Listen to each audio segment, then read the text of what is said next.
Again, I'd like to welcome everybody to our Fall 2012 Mentor Kickoff meeting. And before we jump into our agenda, I'd like to make just a few introductions. With us today, of course, is myself. Hello, I'm Fid, if you see the writing above my head. With me here also is Stephen Rayberg. He is one of the people who's worked a lot on our online modules and will be speaking to us first. We also have Chris Langston, who is our technology guru.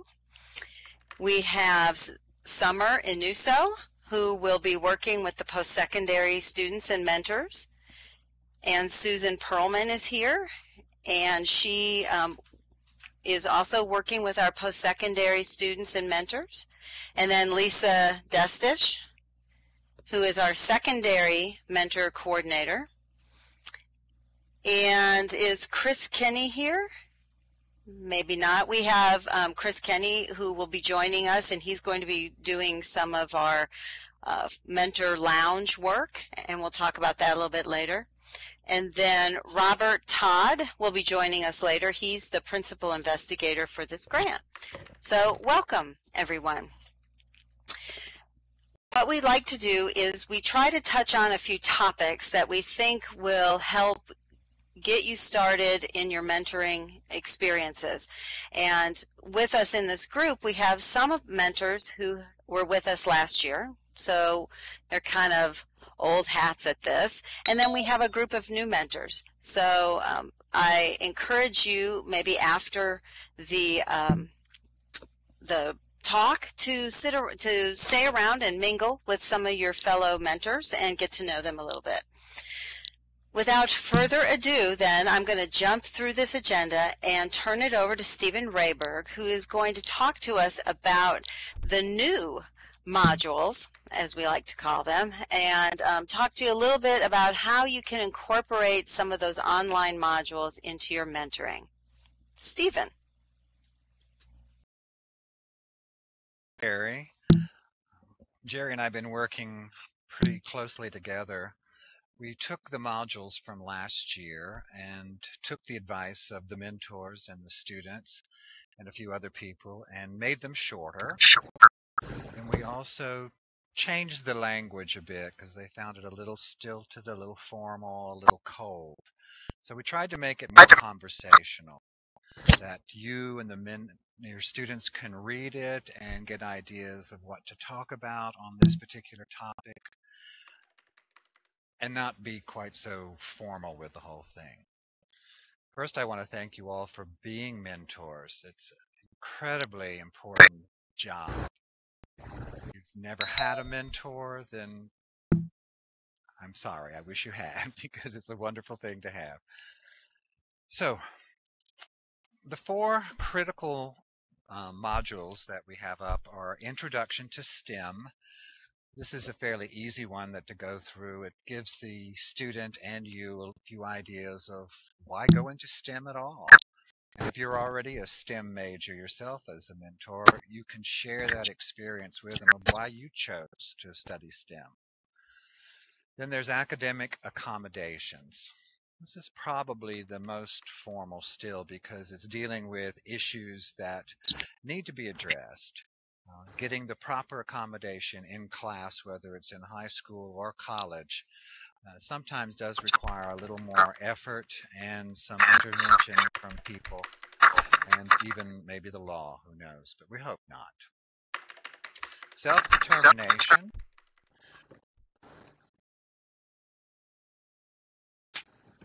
I think this is probably for me, it's a little trickier than some of the others because it's dealing with emotional issues of being an adult, taking responsibility, standing up for yourself in different situations.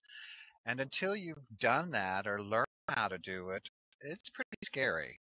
I know it used to scare me a great deal, and sometimes I still shy away from it because I just rather not.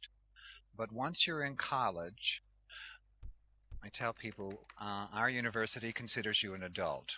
We won't talk to anyone about you, including your parents. You now have complete control of everything in your life, and we're only going to talk to you about it. So it's a lot to take on all at once if you haven't been made ready for it.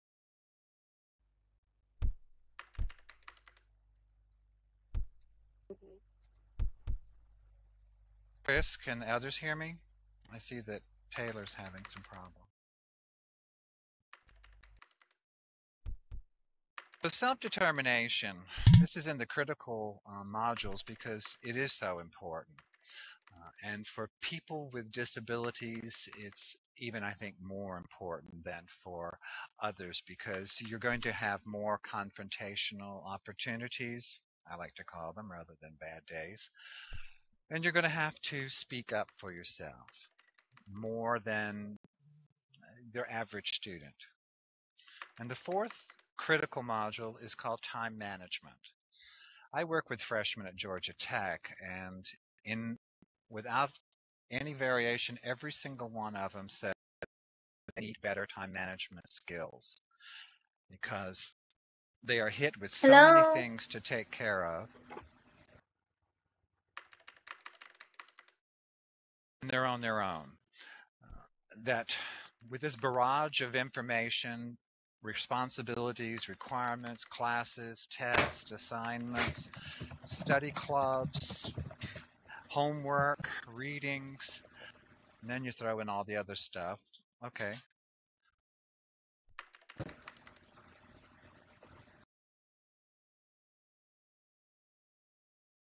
That volume is all the way up. Hold on, let me check microphone volume. Is that better? I've turned the microphone up a bit more.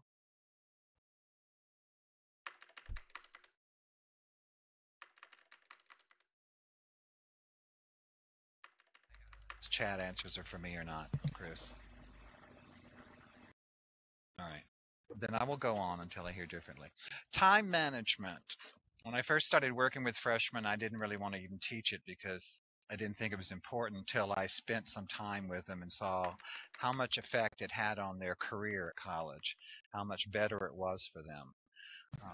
Behind me on the bulletin board, the web board, is the first page of the new time management module. I'm going to turn around and look. That was the new one. Hold on. The time management module and a few others we've added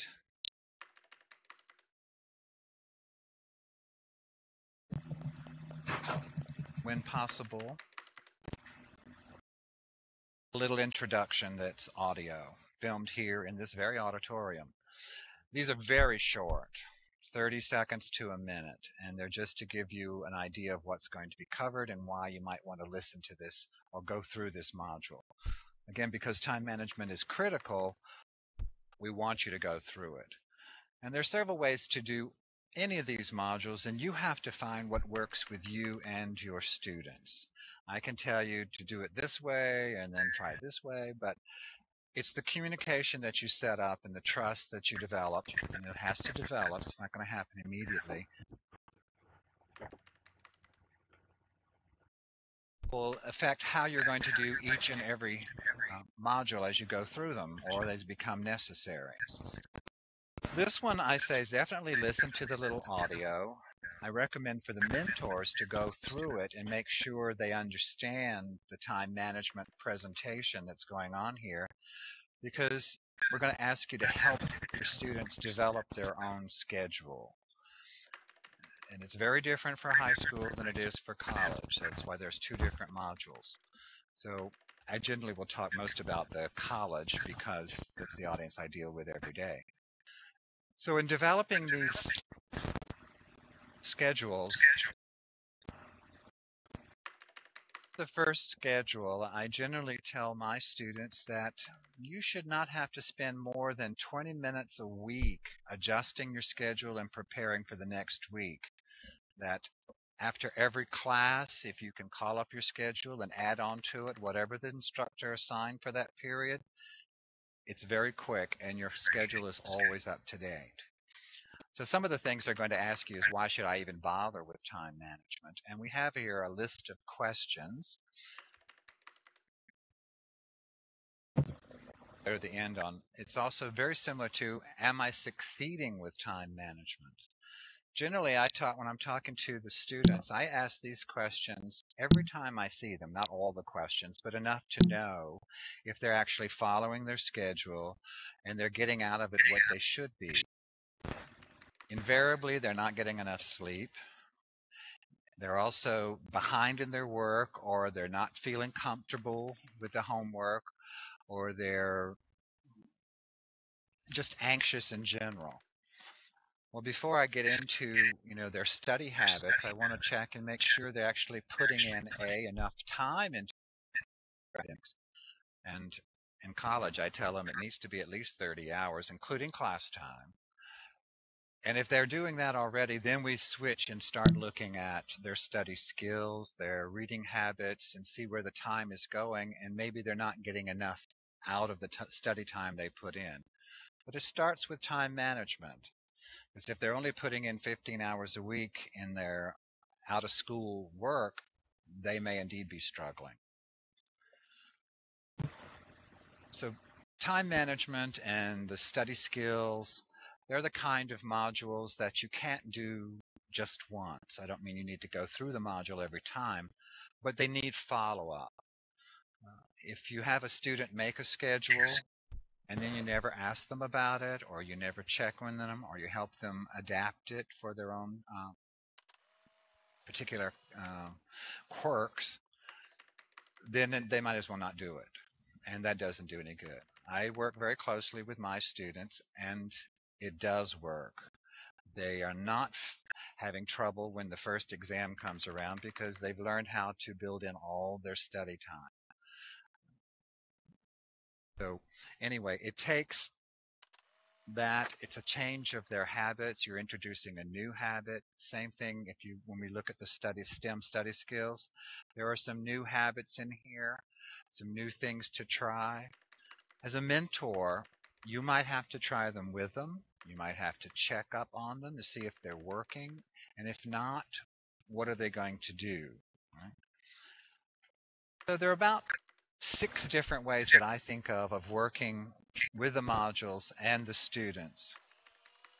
One is you can put them up on one of these boards like this here in Second Life, and you can go through it together and talk about it as you go through. You can do them independently and then come back to it together and ask yourselves questions, answer their questions, prod them a little bit to get more out of them. I usually say ask leading questions. If you ask, is there any problems at school? The answer is almost always no. If you ask them, do you have any boring classes? You're going to get a lot more conversation, which can lead to other things, such as, why is it boring? Well, they're sitting in the back and they're doing something else, or the teacher is not easy for them to hear and they're still sitting too far away. But it's an entry into talking more about how the student is doing without being threatening or too much of an authority figure that makes them nervous in some way. Some of these modules, like time management and the study things, they have activities, and you may have to work them with them. And if you can, perfect, because you don't have to be in person, obviously. You can do them here. You can go through them together. Or if they want to do them on their own, they can certainly show you what they accomplished and how they did these things. And I have in here modeling behavior for them. So it's pretty clear that most of them will ask, what do you do in this situation? Is this the way you study? Do you do time management? All these things. And if the answer is no, then we can't really expect them to, jump in and do it on their own. So we'd kind of like you to model these different activities and suggestions so you can help them through with doing them and accepting them and just trying them in some cases will do it. So I think what's important when you're introducing them to the modules is to make sure we don't introduce them like their homework. Here, go do this assignment and come back when you're done, because it will kind of defeat the purpose. They're meant to be more inviting than that, and to offer them more for succeeding in their schoolwork. But if we assign them as homework, you have to go do these 4 modules, it's not going to have, I think, probably the best effect on them. I think, in general, the more immediate contact, the more personalized you make these things.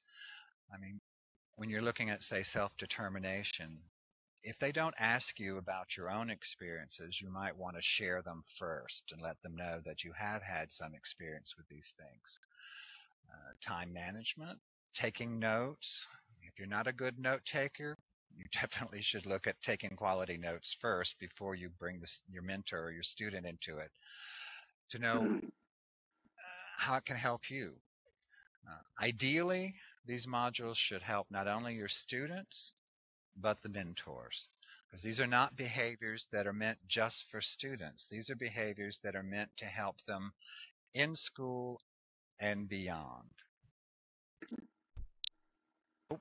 That's pretty much it. It's a more conversational, more personalized approach to the modules, a more give and take, and certainly more repetition when it comes to certain activities. Now let me turn back around. Oops, sorry. And Jerry, that's pretty much the points I wanted to cover on these. Do you want to add anything about the new modules for the mentors? Yeah. Open it up for questions. Sure. Let me just try to sum up what Stephen has said. The modules were reformatted to make them more conversational, so that you and your student can do them together within a mentoring session. They're not meant to be independent study guides. So it's really important to do these together. Now, I do want to make note that there are 4 modules that you are required to go through with your student. And you can break them up and do 2 this semester, 2 next semester, and then certainly pull in any other of the modules that are appropriate for your student. The 4 that are what we call critical, that we ask you to do, are time management, introduction to STEM, classroom accommodations, and self-determination. And also, as Stephen said, these modules have activities built into them. So if you are doing the self-determination module and you're in Second Life, there are ways that you can role play conversations. The student can role play talking to a teacher about their disability or asking for accommodations. And they can do that in this environment so that it would then translate to the real world. So we hope that based upon your feedback and our advisory board feedback, we have revamped these, and we hope that they work a little better for you. So as you start using them, feel free to let us know. Are there any questions so far? I would just add to what Jerry said, that these are living, breathing modules for us, is that they will continue to be improved as we get feedback from you. So what works and what doesn't work is important for us to know.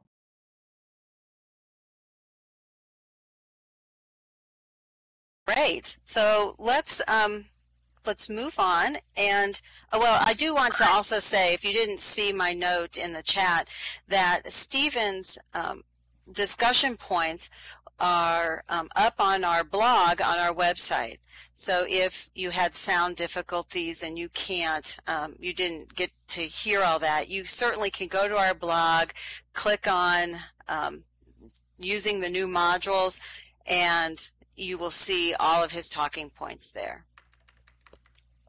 Okay, now I'm going to turn this over to our mentor coordinators, which is Summer and Lisa, and they're going to talk to you a little bit about your role and expectations. And please, at any point, feel free to type in a question as we go along, because we want to make sure that your needs are met as mentors. So, Summer and Lisa. Hi, everyone. I am putting up our presentation up here on the screen, so hopefully everyone will be able to see it. We had a little bit of trouble with the PowerPoint, so I'm going to kind of direct everyone on how to go through each slide as we go along through this little quick presentation. So does everyone see to the left of the screen, there is an option that tells you to hover over the screen and then you can click the magnifying glass. Does everyone see that?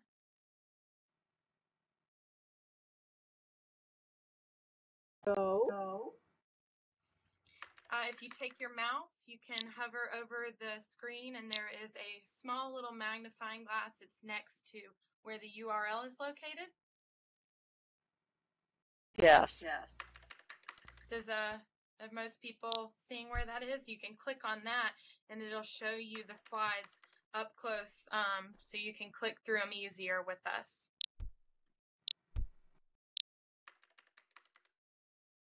Hey, everybody, doing okay? Any questions so far? And everybody can hear me well? Then we'll get started. During this portion, Lisa and I are going to talk about the roles and responsibilities of our mentors. So we'll just go through these slides. As you can see, we're on slide 1. So let's everybody click to slide 2.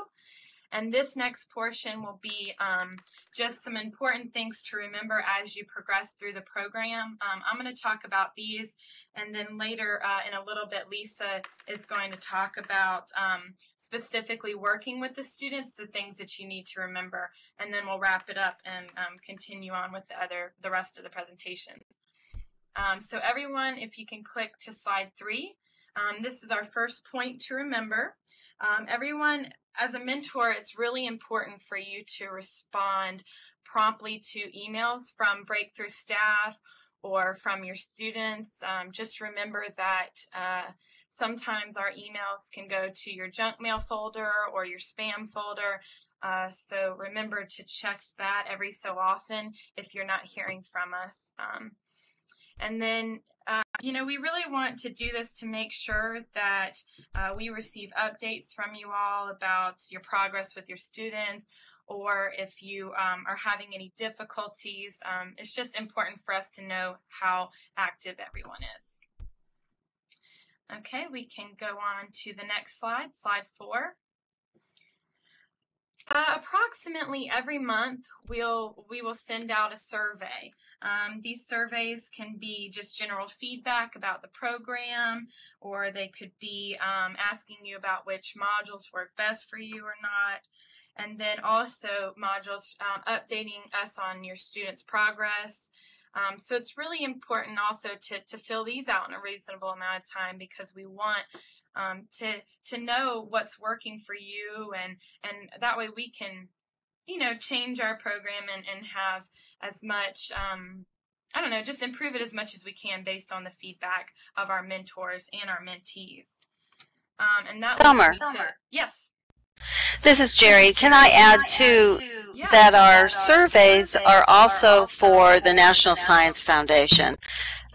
There's a lot of evaluation pieces to our grant, and so some of the survey information will be critical to that. So yes, your feedback is important for improving our program, and then it's also for evaluating the effectiveness of the program. That's a great point. Thanks for adding that in. And at any point any of the staff wants to add in, please jump in. It's definitely easy for me to forget. So if there's anything you want to add, please don't hesitate. Okay, I guess we'll move on to the next slide, slide number 5. And this is just kind of going along with the same point. We also send out surveys to the students, to your mentees. And it's important for you as a mentor to take it seriously and to tell the students to take it seriously as well. This is how we actually get information. We don't have a whole lot of communication, especially with the students after the beginning. So we want to know how things are going and how it's working for them. So just remember that as a mentor, it is also your job to make sure that they are aware and responding promptly to the surveys. All right, we can head on to slide number 6. I think by this point, most of the mentors should have completed the 2 training modules. If you have not, you should probably do that as soon as you can. The 2 mentoring modules are on our website under the For Mentors tab at the top. So go ahead and, whenever you have time to fill those out and do the activities. One important thing also is to make sure that you're logged in. There is a login button at the top of our, at the navigation bar at the top on our website. So make sure that you log in before you take any quizzes. That way we make sure we can keep record of who has participated and not. So it's just... I think there were some questions at the end, actually. There's an activity and then a few questions at the end. Chris?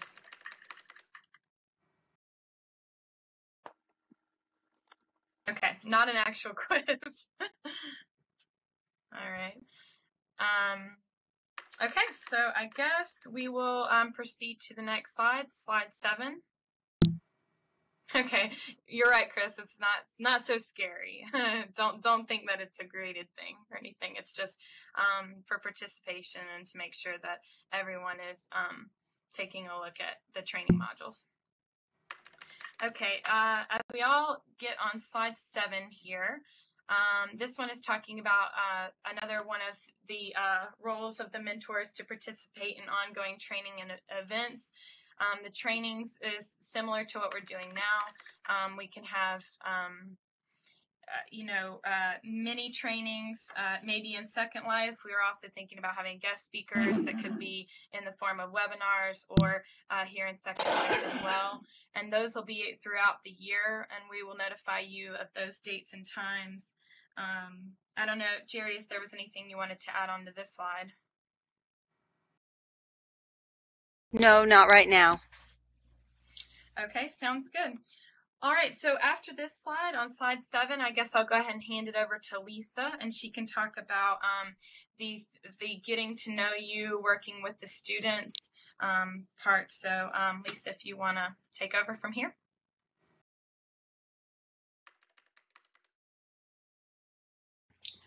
Hi, and welcome everybody. It's really great to see some of our mentors returning, and thanks for joining us, new mentors. Hopefully we'll get a chance to get to know each other. But what I wanted to talk about was your first introduction, and as you get your first assignment, it will come to you, and some of you know this already, it'll come to you by way of an email. Can everyone hear me okay?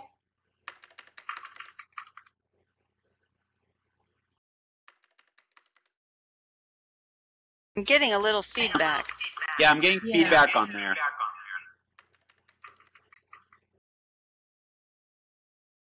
Anyway, so you'll get an email that is gonna be kind of an introductory get to know you activity. So what we'd like for you to do is go ahead and fill that out, and if you wouldn't mind to hit the reply all button, that way the coordinators will know that this has been completed. And we kind of like to see,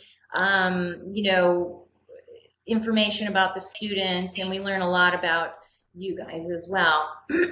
So go ahead and fill that out. And if you do not hear back from your student, we really, really need for you to contact us. Students are not always, especially high school kids, they're not always checking their emails. So just let us know. we can help you out. Okay, I guess we're ready for the next slide. Slide 7. Actually, slide 10. Slide 10. Pardon me? We're on slide 10 now. Okay. Sorry about that. Thank you. Next slide. Anyway, so you're going to meet with your student. Most of you know this, 1 hour a week. Mentors really need to take the lead role and be the guide, you know, call your student to schedule the meeting. Sometimes, like I said, students aren't looking at their email, so you'll have their cell number. So go ahead and call them, and then just kind of decide what the date is, or what day of the week, and how you'll meet up. And you can do this with Skype, or you know, Second Life, or you know, whatever means you want to. That's going to work out for both of you. So an email and text and Facebook are really good ways to do short types of messaging. You know, if you want to cancel a meeting or make a change, these are really, really great ways, you know, to communicate. So, and the next thing you're going to want to do is really spend some time building that relationship. And this may take, you know, a few sessions. You want to, you know, kind of start with easy conversations and talk about what are their interests, what are their hobbies, possibly sports. These are really easy for students to talk about, and you know, there's no they are gonna want to talk about themselves. Students love to talk about themselves. So you want to, you know, build that trust so that eventually the student will start sharing things with you. And based on what you hear from the students, you're going to want to establish weekly goals and topics for your discussions.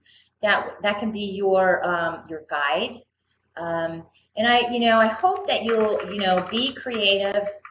You'll keep it fun and make it something that you both want to, you know, look forward to at the end of a long day. You're working all day, your students in school all day. So, you know, try to just try to make it fun. And sorry, I'm going too fast. Anyway, and remember to, you know, always contact your coordinator if you have any questions, if you have concerns. And also, we love to hear fresh new ideas, any kind of suggestions, things that are really working great for you. We want to share with the entire community of mentors. So, you know, this is, we welcome this. And I guess just to remind you that the you know, the 4 critical modules are really essential for you to do.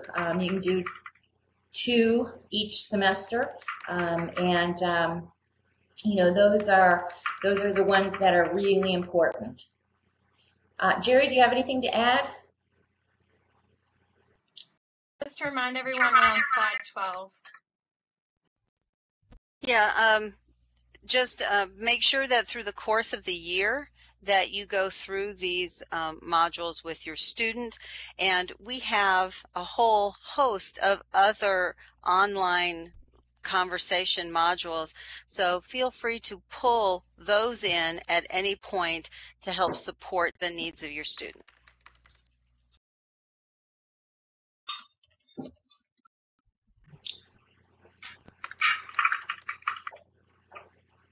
Any questions about that?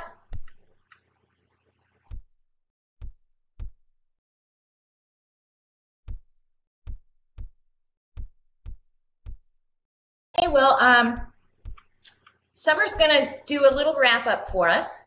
So take it away, Summer. Okay, I guess everyone, we're on slide 13, and just a couple more points we want to make.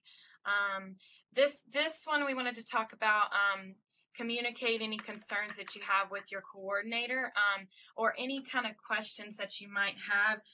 We are here for you guys. So throughout the course, if you have any issues with your students, whether it's whether the student's not responding, or they may need to be contacted from us, or you might need to I don't know, just any issue that you might have. They might have some rough issues, like it says, at home or with school, or if you can sense any issues with depression, then please do not hesitate to contact us, and we can figure out the best plan of action to resolve that problem or that issue or anything. The idea is just to keep communication open between the staff and the mentors. So I'm going to give contact information on the very last slide, and obviously this is all online too, so don't hesitate to contact us.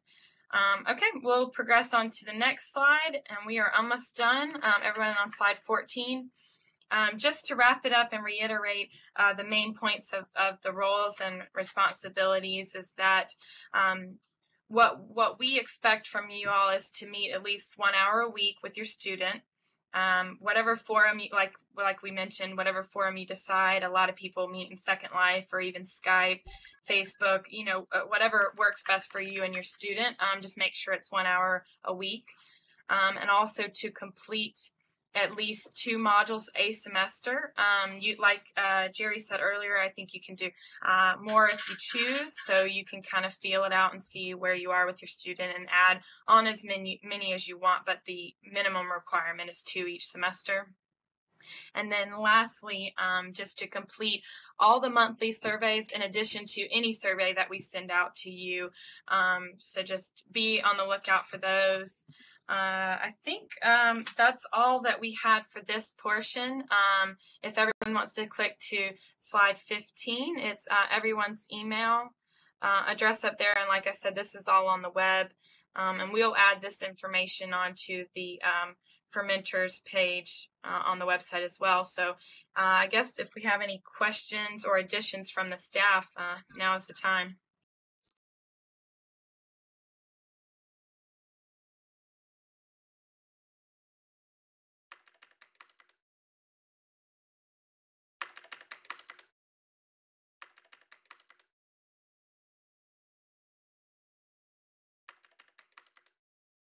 So since we're done with the slideshow and everybody's on here, you can hover back over it and click on the magnifying glass again in the top right corner.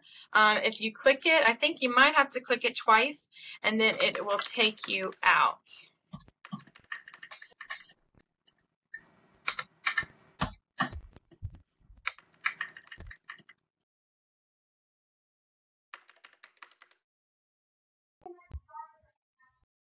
I think it needed to be clicked twice, so.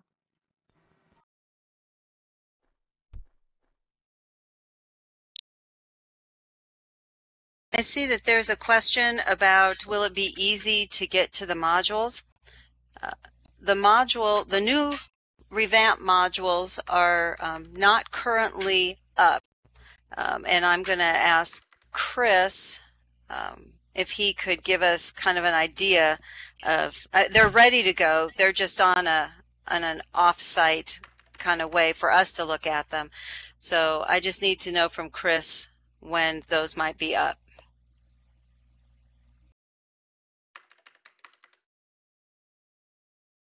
They're going live this week, so you can start using them. They're on the website. If you go to the For Students tab, and down at the bottom you'll see a place where it talks about topics for the students, and you can just click through it. It's very intuitive, and you can find the modules that you're looking for. Chris is saying most of them are already there. He's just updating some of the links. So I would say by Monday you'll be ready to go with those. Do we have any other questions about the information about roles and expectations?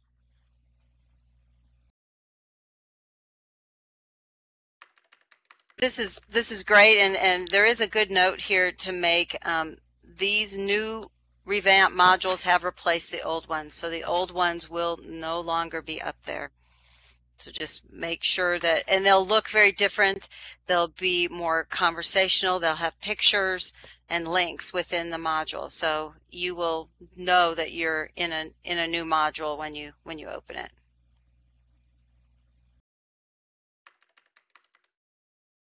When should we expect to start meeting with our mentees? It depends on when you get assigned. And I know some of you have been getting your paperwork in, but I think most of you are ready to be assigned a student, and your mentor coordinator will link you up with your student. So for most of you here, if you're new, then you'll be hearing from the coordinator any day. If you are a returning mentor, then you can start contacting your student ASAP. Now I'd like to talk a little bit about up and coming information. This is just information you need to know. We do have a mentor primer, or it's a manual to help our mentors, and we wrote this last year and it's up on our website, but for the new mentors I wanted to just point you in the direction of this mentor primer, because it'll also give you a lot of good information about the mentoring experience. If you go to our website and now you go to the mentor tab, you'll see a link that says mentor primer. And I think we are also getting it put on our blog, so you'll be able to access it from either place from our website. We are also we have actually put together a site. First-person view? Excuse me?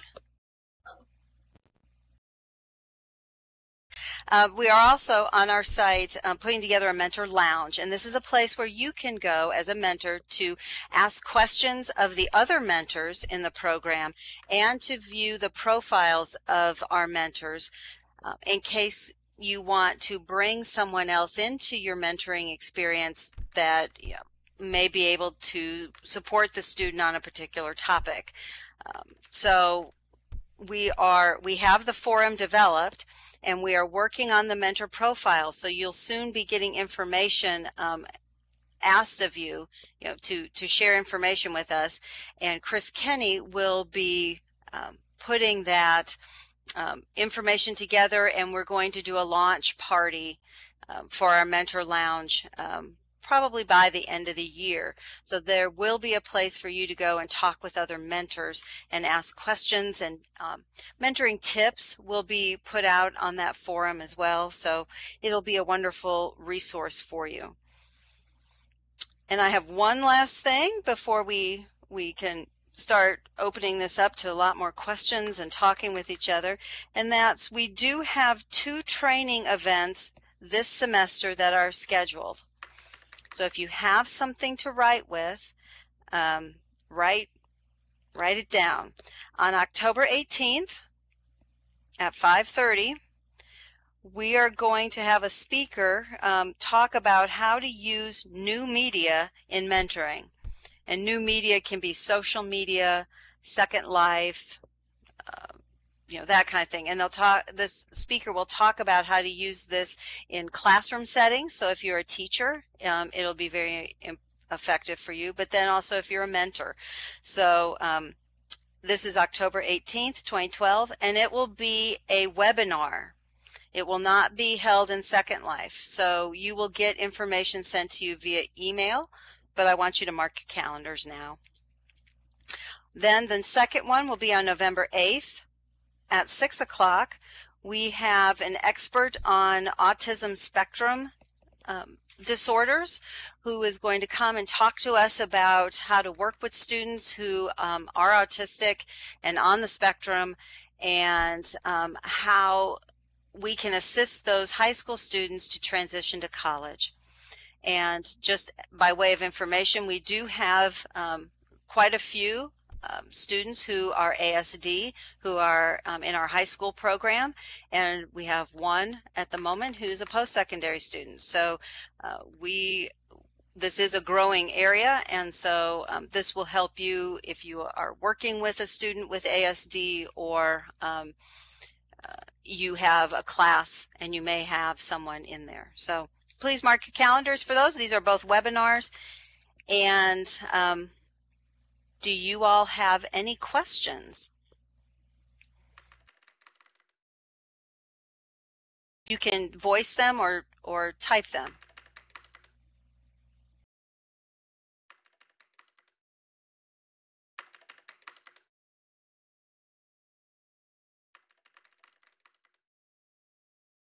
I just wanted to add that Y. Davis was asking about where the modules were. I just pulled up the For Students tab, and if you click down, you can see topics of interest for students at the bottom, and that's where you can click and it'll show you the list of modules.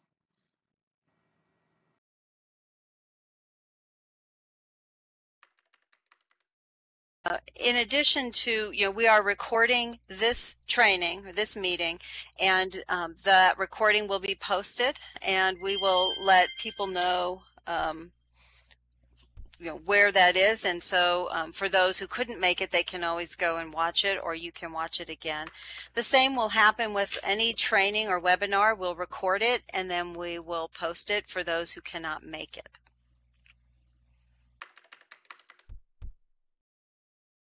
And the recordings do go up on our YouTube channel, and we have quite a few there, so from last year. So if you're interested, you can go and look. We ran 2 student panels, a high school panel and a college panel here, and so all of those recordings are up there, and you can hear real live avatar students talk about their experiences in BreakThru. It's very, very interesting.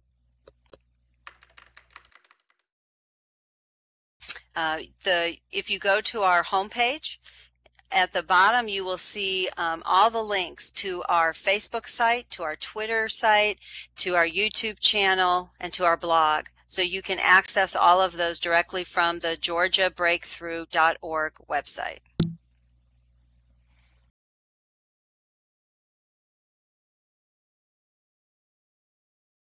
Great. Are there any other questions? Always remember, you can email any of the project staff at any time. We'll be happy to answer all your questions or address any concerns you have. We are here for you, and we so appreciate the dedication and the time that you are giving to assist students with disabilities as they move forward with their education. It's just pretty amazing. So we want to thank you.